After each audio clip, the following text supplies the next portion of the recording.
Good morning. आज हम लोग केमिस्ट्री क्लास 10 का अध्याय 1 रासायनिक अभिक्रिया एवं समीकरण पढ़ेंगे।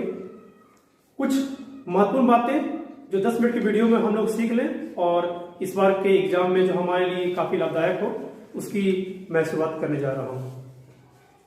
हम लोग देख रहे हैं कि यहाँ पे मैंने बोर्ड में बहुत कुछ लिखा है, थोड़ा सा चर्चा कर लेते हैं। रासायनिक अभिक्रिया क्या है?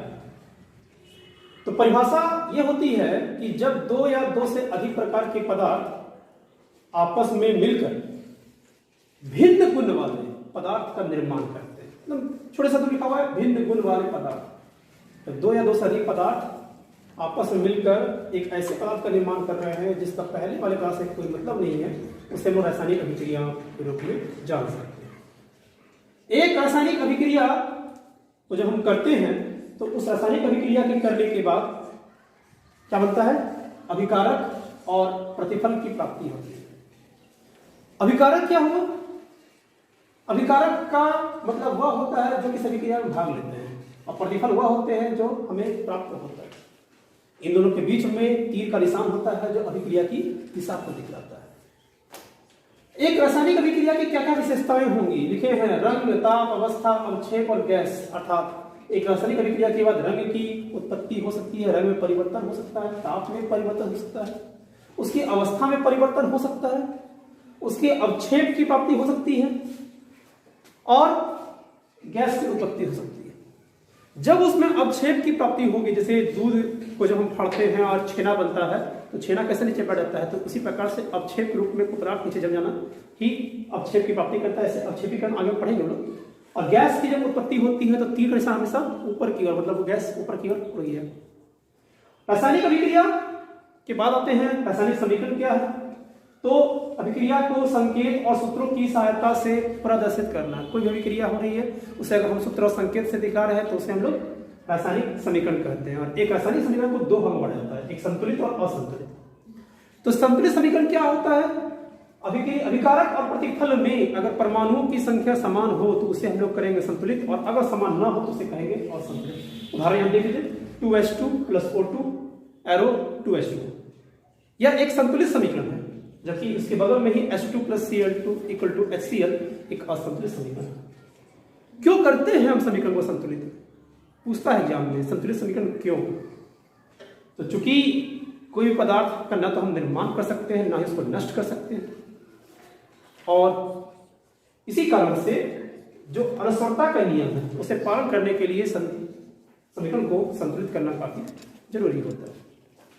एक समीकरण के द्वारा हमें किन किन बातों की जानकारी प्राप्त होती है? तो सर्वप्रथम हमें उसके संकेत और सूत्रों की जानकारी प्राप्त होती है, जो ये कहता है कि अभिक्रिया में क्या भाग ले रहा है, क्या प्राप्त हो रहा है। स्पष्ट हम समीकरण की सहायता से देख सकते हैं, कितना भाग लिया, कितना बना, क्वांटिटी हम देख सकते हैं, कितना मोल और उसके द्रव्यमान का अनुपात जान सकते हैं, और गैस की उत्पत्ति हो रही है या नहीं हो रही है इसकी जानकारी हमें प्राप्त होती है। एक रासायनिक संरचना की कुछ सीमाएं होती हैं जो हमें जानकारी नहीं दे पाता है, उस सीमाएं के अंतर्गत आता है। जैसे अवस्था की जानकारी नहीं होती है, उष्मा का अवशोषण हो रहा है या उष्मा की प्राप्ति हो रही है, उष्मा शोषी है कि उष्मा क्षेपी है, इसकी हमको जानकारी एक समीकरण द्वारा नहीं हो पाती है।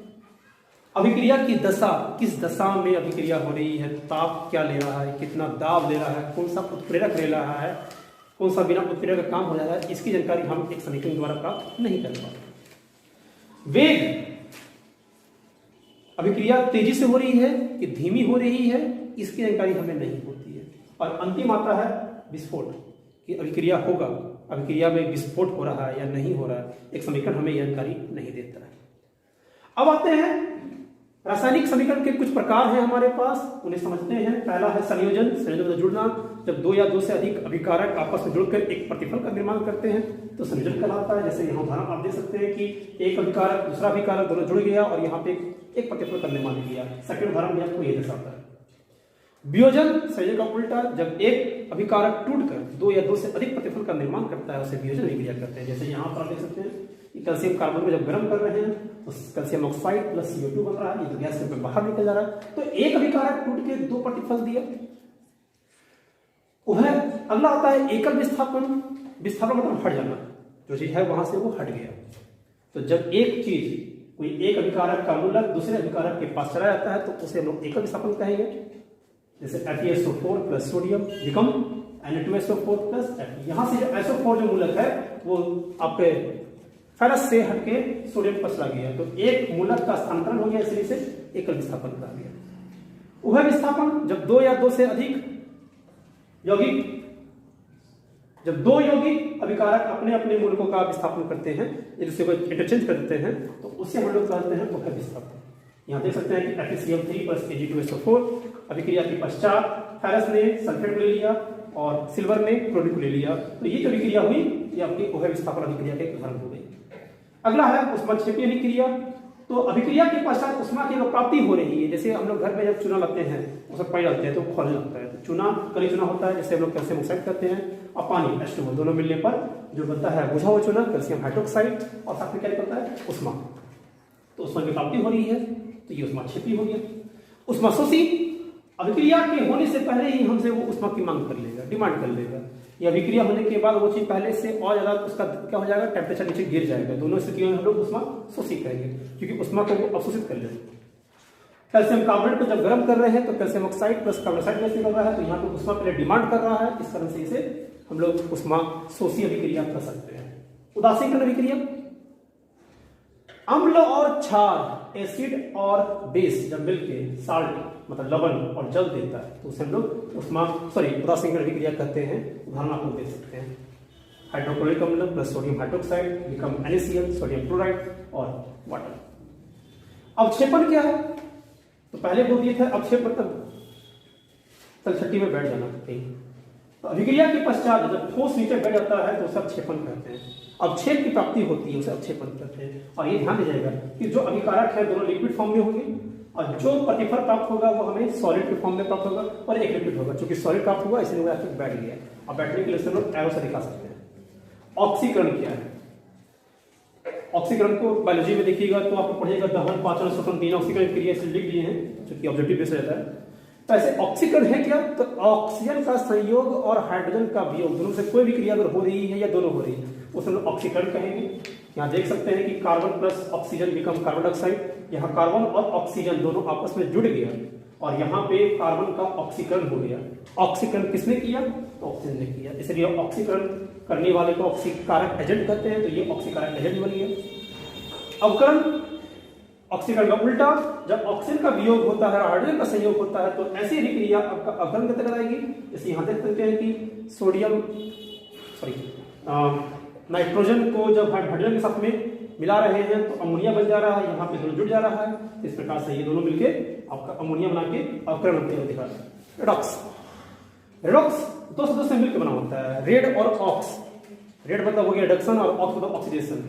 तो दोनों मतलब जहां अवकरण और ऑक्सीकरण दोनों क्रियाएं साथ साथ देखने को मिले उसे हम लोग रेडॉक्स अभिक्रिया करते हैं। जैसे यहाँ देख सकते हैं copper oxide plus hydrogen gas अभिक्रिया के बाद कार्बन Cu और H2O बना। और यहाँ पे गौर करें तो कॉपर ऑक्साइड से कॉपर के ऑक्साइड से ऑक्सीजन हट गया, तो इसलिए इसका हो गया आपका अवकरण, और हाइड्रोजन साथ ऑक्सीजन मिल गया तो इसका हो गया ऑक्सीकरण। इस प्रकार से ये अभिक्रिया क्या कहलाएगी, आपका रेडॉक्स अभिक्रिया कहलाएगी। अगली अभिक्रिया आपकी हो गई विद्युत अपहरण क्रिया। परिभाषाएं काफी लंबी है, कम समय सीमा के अंदर समझना है। तो लिखे हैं जब किसी द्रवित विद्युत चालक से विद्युत धारा प्रवाहित की जाती है तो कैथोड और एनोड पर अलग अलग मूलक प्राप्त होते हैं जो कि विद्युत के द्वारा अपघटित हो जाते हैं, इसलिए नाम रहता है विद्युत अपहरण क्रिया। एक सामान्य से फिगर है जिसमें देख सकते हैं एक बीकर है, एक आपका छड़ प्लस है तो एनोड बन गया, माइनस है तो कैथोड बन गया। यहाँ पे बैटरी जोड़ दिया गया है और इसमें लिक्विड ऐसा भरा गया है जिससे कि करंट पास करेगा, और NaCl नमक डाल दिया गया है। तो अभिक्रिया के पश्चात क्या होगा, Na+ और Cl- मुक्त होगा। Na+ जो है धनात्मक है इसलिए कैथोड के पास जाएगा, और Cl- ऋणात्मक है इसलिए वो एनोड के पास जाके जमा हो जाएगा। उसके बाद कुछ और चीजें हैं हमारे सामने आती हैं। ऑक्सीकारक क्या है, अपकारक क्या है। ऑक्सीकारक जिसे उपचायक भी कहते हैं, तो वह पदार्थ जो दूसरों को ऑक्सीकृत करने में मदद करता है, एक प्रकार का एजेंट का काम करता है। तो वह पदार्थ जो दूसरे को ऑक्सीकृत करने में मदद करता है उसे हम लोग करते हैं ऑक्सीकारक या उपचायक करते हैं। उदाहरण के पास है O2, O3, H2O2, HNO3, Cl2, KMnO4, PbO2। इसके जो सपोजिंग अब कारक क्या हो गए, तो अपचायक, वैसे पदार्थ जो दूसरे को अवकृत करने में मदद करते हैं उसे हम लोग अपचायक कहते हैं, जैसे H2S, लिथियम, सोडियम, SnCl2 या KBr और आगे भी बहुत सारे। दैनिक जीवन में ऑक्सीकरण का प्रभाव, दैनिक जीवन में हम लोग ऐसा कैसे कैसे घटनाएं देखते हैं जो ऑक्सीकरण को दर्शाती है, तो उसमें पहली घटना है श्वसन, सांस लेना और छोड़ने की क्रिया है, दहन क्रिया, उसके बाद पाचन क्रिया। तो दहन क्या है, तो वह विक्रिया जिसमें उष्मा और प्रकाश दोनों की प्राप्ति होती है उससे हम लोग दहन कहते हैं, और पाचन मतलब भोजन का ऑक्सीकृत होना पाचन होता है। दहन की 3 शर्त होती है, दहनशील पदार्थ जैसे लकड़ी, कोयला, कागज, कपड़ा होना जरूरी है, ऑक्सीजन की उपस्थिति, वायु का होना जरूरी है जिसमें ऑक्सीजन की मात्रा हो, जिससे जलेगा नहीं। तीसरा है ज्वलन ताप की प्राप्ति, वह ताप जिसमें कोई वस्तु जलना शुरू कर। ज्वाला, तो ज्वाला के वह क्षेत्र, जो दहन का वह क्षेत्र जो जलने के बाद जो प्रकाशमान होता है उसे ज्वाला कहते हैं, और इसके 3 क्षेत्र होते हैं। सबसे बाहर क्षेत्र नीला होता है क्योंकि वहां ऑक्सीजन काफी ज्यादा होता है, बीच का क्षेत्र पीला या नीला लाल होता है जो कि कम जिसे ऑक्सीजन मिलता है, और आंतरिक क्षेत्र काला होता है जहां पे पूर्ण रूप से इसका ऑक्सीजन जी नहीं जल पाता है। एक टर्म आ रहा है द्रवित पेट्रोलियम गैस, जिसका मुख्य अवयव हो गया ब्यूटेन, फुल इसको अंग्रेजी में कहते हैं लिक्विफाइड पेट्रोलियम गैस LPG, जो हम लोग घर के सिलेंडर में प्रयोग करते हैं, और इसका फॉर्मूला होता है C2H6। इसमें महक के लिए एक गैस मिला जाता है जिसका नाम है एथिल मरकैप्टन, फॉर्मूला है C2H5Cl। और अगर गलती से बायोगैस के बारे में पूछता है तो बोलेंगे बायोगैस का मुख्य घटक मीथेन होता है। Thank you.